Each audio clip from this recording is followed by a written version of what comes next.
trying to just force positivity isn't really how you're gonna be able to do that. Like in that video, I like how she said that trying to force positivity while you're in a negative headspace or feeling whatever you're feeling is not going to work, because the reality is, right, if you feeling something, if you genuinely feeling upset, angry, sad, whatever this may be, looking for silver lining in a terrible situation is going to cause you more mental issues and mental stress, because you are trying to I think that's what it's called, disassociate from your reality, and you can't lie to yourself.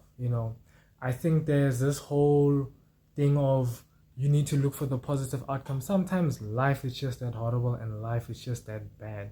So trying to figure out how to tweak your mind or your perspective on, oh, I'm going to look for the positive thing, I'm looking for a lesson. Sometimes there aren't lessons in tragic things happening to you. It's literally just something horrible.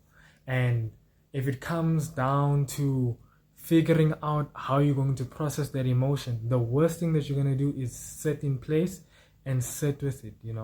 I'm not saying that attempt to be productive. That's not going to work. If you're in a negative headspace, especially with emotions like anger or extreme sadness, trying to be productive doesn't work. What you need to be is in motion.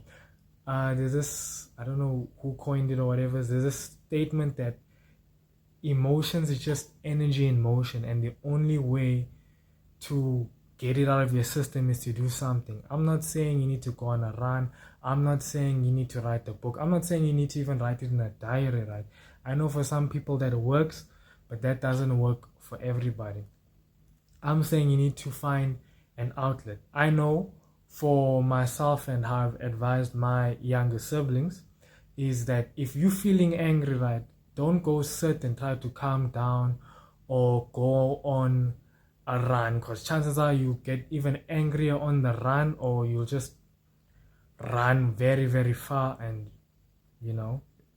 the best way to do it, how I learned how to do it, instead of forcing myself into the habit of, oh, every time I'm angry I'm gonna go on a run, because it doesn't work. It realistically doesn't work. You are going to essentially, you're going to take a mixture of writing and doing something about it.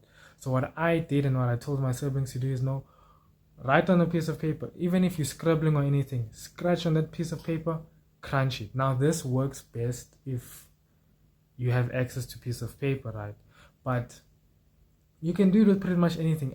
Even I wouldn't recommend a stress ball. Like, find something that you can actually, quote unquote, destroy, break, or discard without the fear of, oh, I'm going to have to now replace this thing, because a lot of times people go down into sadness and they end up in anger and frustration, and all of their emotions just keep getting worse and worse the longer they sit with it.